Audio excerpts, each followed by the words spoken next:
단 누구라도 하다하다 지쳐서 이제 그만 영문법을 포기하시고 싶은 여러분들 모두 함께 배우실 수 있습니다. 김우리의 우리말 통그래머.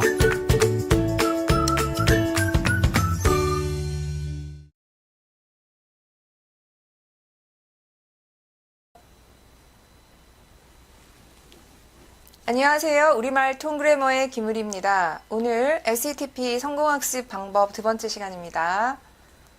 자, 오늘은 영어학습 기본 패턴 그리고 1등급 내신 비법 이렇게 한번 배워보겠습니다. 자, 어떤 기본 패턴이 있는지 우선 듣기. 듣기 웬만하면 여러분들 잘 하시는 걸로 알고 있어요. 보통은 듣기나 어휘, 뭐 단어 수거 아니면 문법, 독해, 쓰기에서 요새 듣기를 잘하는 학생들이 많지만 그 중에 혹시 듣기가 아직도 부족하다라고 하면 이 방법으로 한번 연습하고 훈련해 보십시오. 첫 번째, 눈을 감고 그쵸, 주의 깊게 한번 들어보는 거. 다 안 들리더라도. 두 번째 단계는 책을 보라는 얘기는 대본을 펴서 듣고 같이 따라서 한번 읽어보세요. 자, 그 다음 여기 없지만 여기서 중요한 게 뭐냐면 듣기가 계속해서 안 들리는 걸 듣는다고만 해서 들리는 건 아니거든요. 특히나 그냥 내가 뭐 특별한 시험 없이 그냥 듣는 거 편하게 듣는 건 상관없지만 여러분들은 또 모의고사에서 듣기 성적을 올리셔야 되는 경우라면 반드시 거기에 해당되는 대본의 내용 공부를 따로 이때 하시길 바랍니다. 보는 것은 알 수 있는데 듣기만 안 되는 것인지 실제 대본을 보더라도 그 부분에 이해가 안 되는지 그것을 정확하게 짚고 내용 공부를 하세요. 하고 나서 책을 덮고 받아쓰기. 물론 이 내용 공부를 할 때 모르는 단어들이나 이런 게 있다고 하면은 한번 써보셔야 되겠죠. 그 다음에는 다시 책을 보고 틀린 부분을 집중 연습합니다. 자, 그리고 마지막에 눈을 감고 정리하며 듣는다. 보통 듣기 할 때 1회 문제가 몇 개 안 되니까 뭐 하루에 1회, 2회, 3회 뭐 몇 회씩 계속해서 새로운 문제를 접하는 경우가 있는데 그것은 뭐 어느 정도 듣기가 완성도에 오른 학생들은 좋습니다. 그 방법이 새로운 문제를 계속 접해보는 게. 늘 듣기에서 많은 실수가 있는 학생들은 새로운 문제를 접할 게 아니라 한 지문을 가지고 한 문제를 가지고 이런 과정을 거쳐서 익숙하게 해서 억지로라도 들리게 해야 되는 겁니다.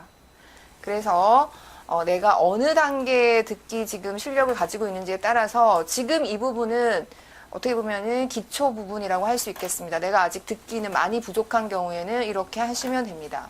두 번째, 어휘는 제가 비법에서 말씀드린 깔때기 스킬이 나왔네요. 깔때기 스킬. 액체를 이렇게 붓는 그 도구인데 실제 그 걸러내는 깔때기도 있다고 하는데 여기서는 그런 의미예요. 자, 첫 번째 어휘는 우리말 한글 단어를 영어로, 영어를 한글로 해서 쌍방향으로 외운다. 보통은 여러분 한 방향으로 합니다. 독해 지문에 대비할 때는 그 아는 단어의 양이 많아야 되니까 그냥 영어 스펠링을 한글로 외우는 거. 굳이 그 영어 철자를 써보기까지는 하지 않거든요.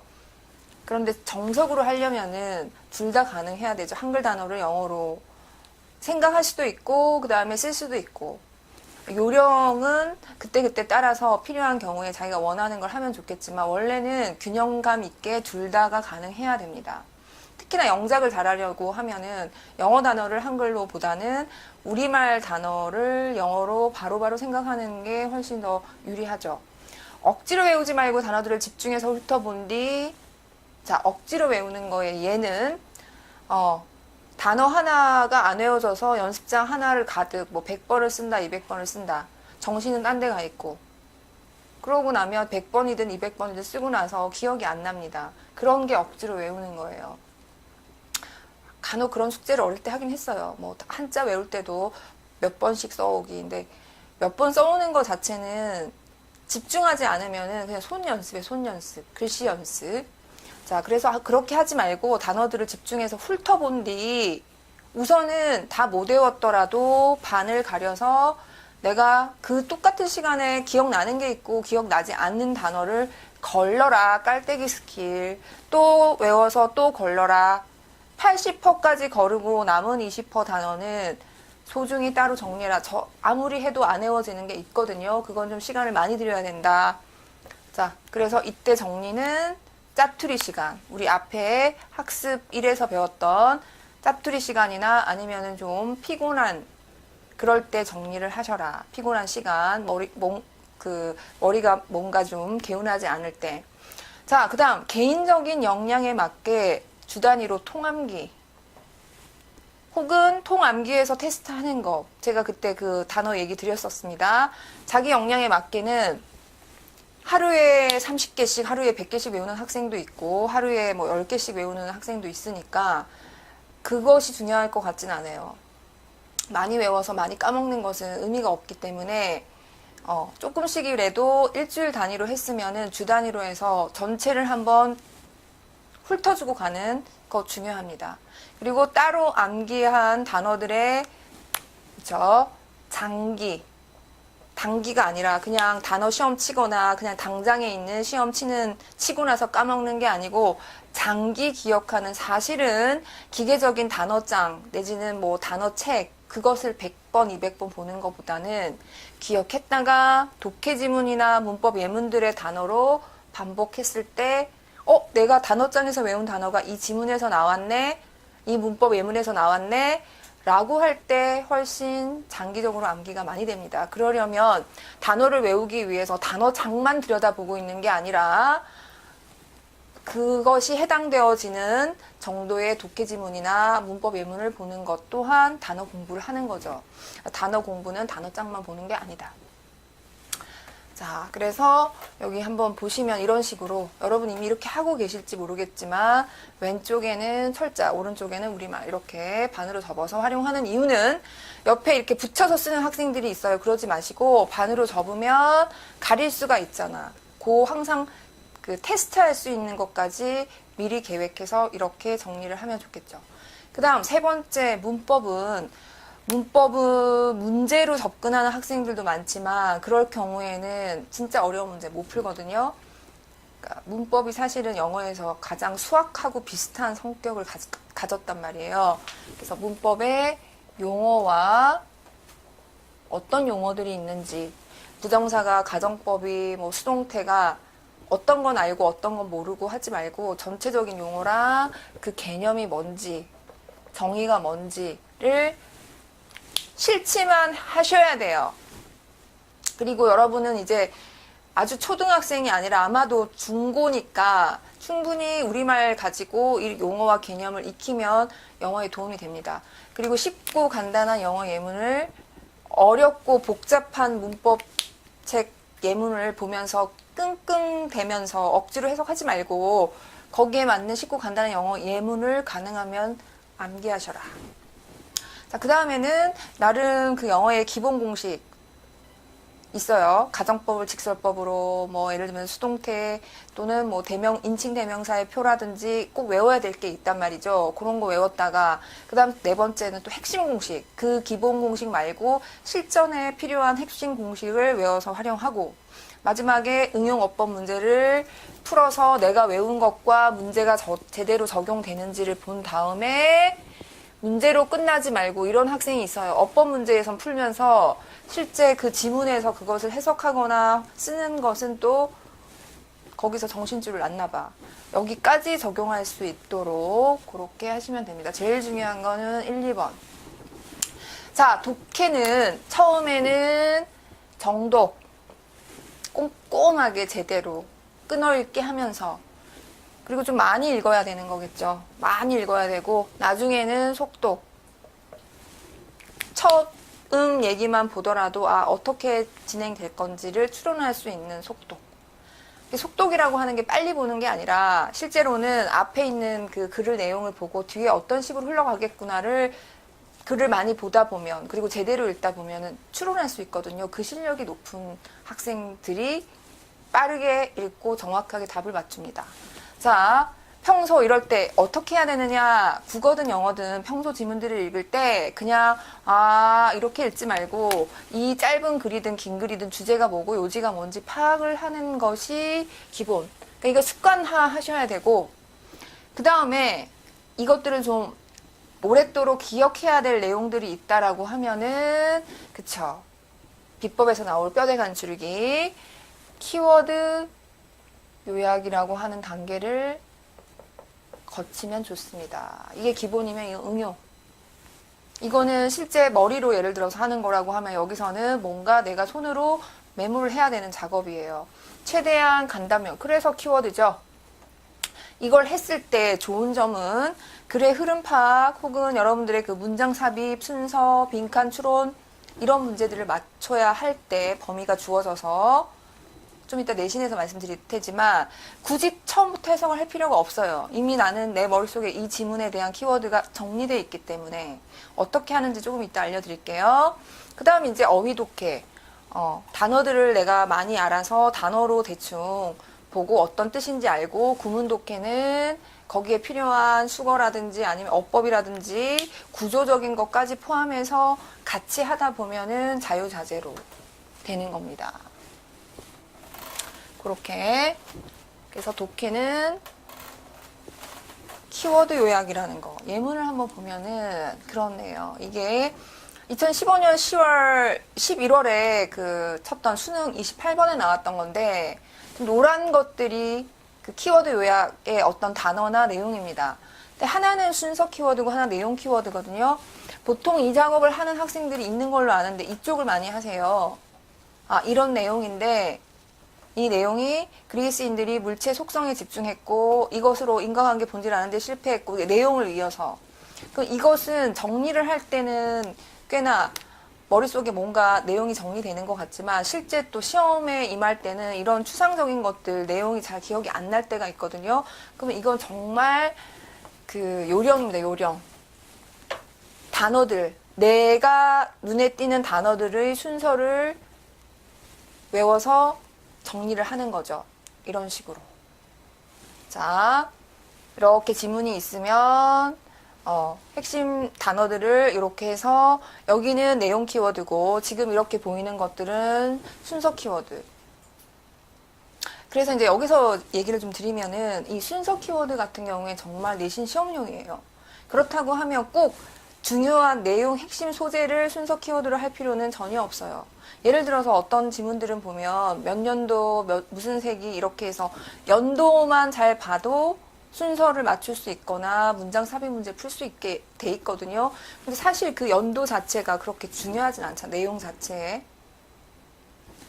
또 어떤 경우에는 사람 이름, 그러니까 유명한 과학자 이름들이 뭐 나오는 경우도 있습니다. 예를 들면 뉴턴도 나왔다가 아인슈타인도 있다가 등등. 그러면 그 사람 이름을 순서를 외워두면은 또 나름 순서 잡거나 흐름 파악하거나 하는데 도움이 되는 거죠. 그러니까 말 그대로 요령인데 요령을 같이 쓰는 학생과 그것에 대해서 개념이 없는 학생은 또 시험 점수가 좀 다르게 나오겠죠. 그래서 키워드 요약은 보통 이것들을 하는 학생들은 내용을 많이 하는데 저는 순서 키워드도 시험 직전에는 반드시 하는 게 좋겠다. 자, 그래서 이러저러한 것들을 모아서 1등급 내신 학습 방법을 말씀드리면, 자, 교과서든 아니면은 내신 범위 지문 뭐 모의고사든 항상 그 지문이 있는 것들은 2개씩 복사할 수 있으면은 복사를 하면 되고 카피하면 되고, 교과서 미리 또 2개 사는 사람도 있고 자습서를 사면 또 2개가 되는 거죠. 그럼 왜 그렇게 해야 되느냐? 자, 먼저 들어가기 전에 내신 범위가 대충 정해지고 예상 범위가 나오면 교과서나 아니면 부교재나 아니면은 모의고사나 뭐 할 거 없이 전 지문 단어 수거를 정리하고 암기, 가능하면 A4 용지, 즉 평소에 단어장이 있다 하더라도 이 내신에 해당되는 단어 수거는 뭐 A4 용지가 꼭 기준은 아닙니다만은 넓은 종이에 많이 쓸 수 있어서 그 내신 범위에 해당되는 전 지문의 단어 수거가 예를 들면 한 400개다 라고 할 때 그 400개를 이렇게 한 장 한 장 넘겨서 양을 늘리지 말고 A4 용지 앞뒤로 빽빽하게, 물론 반 접으셔야 돼요. 계속 테스트 하려면은 한 3번을 접던지 그렇게 해서 한 번에 다 보는데 늘 들고 다니면서 볼 수 있게. 자, 그 다음번에 이제 이것이 되고 나면 그 다음에 이제 2권을 활용하는데, 한 권은 자습서로 활용, 필기용입니다. 자습서를 사서 하셔도 되고, 그게 아니라 예를 들어서 아까 말한 대로 모의고사 같은 경우에는 자습서 없잖아. 그럼 모의고사 하나를 필기용으로 만들어서 학교에서 배운 거, 학원에서 배운 거, 또는 뭐 자습서에서 본 거, 과외할 때 본 거, 내가 혼자 공부하면서 의문 나는 거라든지 모든 내용 연구를 이 한 권의 자습서로, 나만의 자습서로 만들어요. 그때 정확하게 본문을 해석할 수가 있을 겁니다. 웬만하면. 왜냐하면 단어 수거는 여러분이 이미 머릿속에 암기가 돼 있으니까 해석이 가능해요. 어려운 구문을 빼고는. 자, 그 다음 중요한 게 줄거리 암기. 자, 영어를 다 외우라고 하는 게 아니에요. 한글 해석이나 한글 해설을 충분히 활용을 하세요. 내신 때는. 영어로 보고 영어로 암기가 되는 학생들은 할 필요 없죠. 제가 지금 현장에서 가르치는 아이들은 지문이 50개든 뭐 모의고사 지문을 50개든 100개든 그냥 통암기로 다 외우는 학생들도 있어요. 그냥 그렇게까지 할 필요가 없다고 해도 본인은 그냥 그걸 꼭 해야 직성이 풀리는, 늘 성적은 100점. 그러니까 그런 아이들 빼고, 너무 범위가 많아서 중학교 때는 하나, 2개 정도의 본문은 뭐 그건 뭐 외웠는데 지금은 그렇게 하기는 힘드니까 포기하지 말고 이거 한번 따라서 해보세요. 일단은 본문 해석을 정확하게 할 수 있도록 하고, 이것을 통해서 어설프게 단어 수거를 아시면 안 돼요. 반듯하게 외우고, 그 다음에 이게 중요해요. 한글로, 우리말로 줄줄줄 이 내용이 어떻게 돼 있는지를 암기할 수 있게. 해석하는 게 아니에요. 이 지문이 어떤 내용인가 주제를 얘기하라는 것도 아닙니다.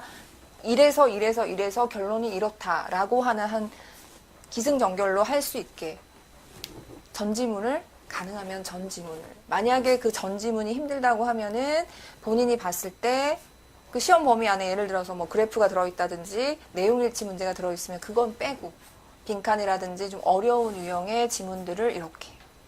그 다음 아까 말씀드린 순서, 내용, 키워드, 요약을 정리하고 암기 해서 이거는 포스트잇 같은 메모지를 이용하면 좋겠죠.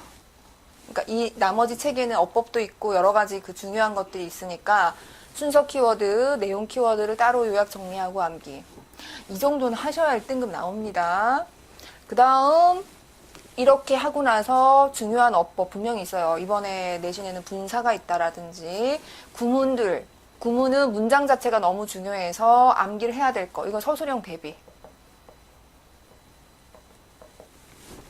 그 다음 어느 정도 내용이 다 됐으면 변형 문제집 풀고, 그 문제집 풀고 나서 거의 다 맞겠지만 오답이 있을 거예요. 그러면 확실하게 정리하고 다시 암기.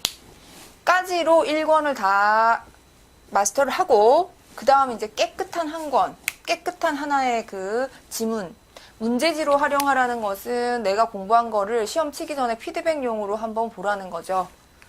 사실은 시험지에 나오는 문제지에는 여러분이 내용 연구한 그런 것들 없죠.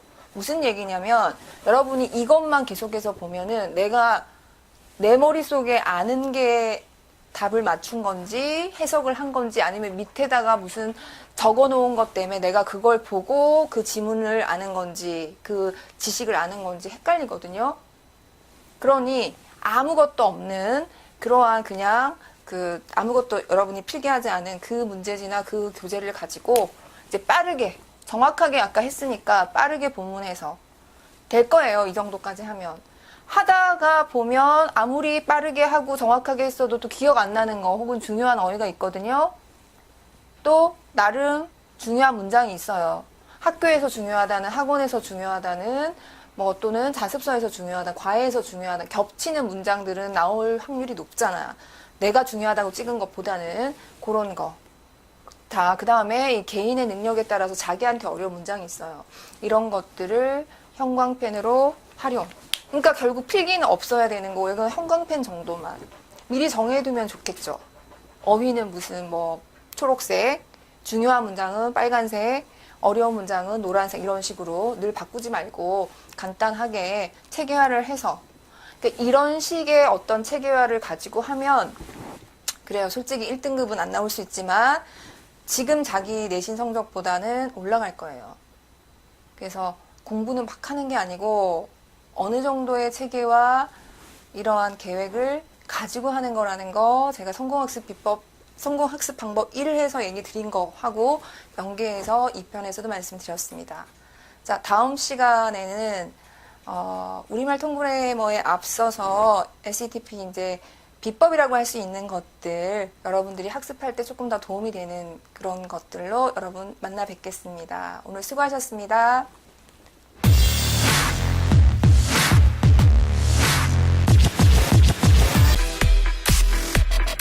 리스닝도 되고 리딩도 되고 심지어 스피킹도 되는데 왜 그래머는 안 되는 걸까요?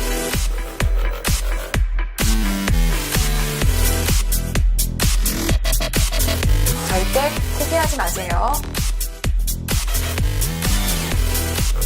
자, 바로 그런 여러분들을 위해서 준비했습니다. 김우리의 우리말 통그래머. 우리말로 통개념을 익혀서 영어로 다시 접목하는 신개념 학습 방법. 우리말이 능숙한 누구라도 하다하다 지쳐서 이제 그만 영문법을 포기하시고 싶은 여러분들 모두 함께 배우실 수 있습니다. 스스로 영어를 배우고 가르칠 수 있는 셀프 잉글리시 티칭 프로그램 김우리의 우리말 통그래머에서 만나요.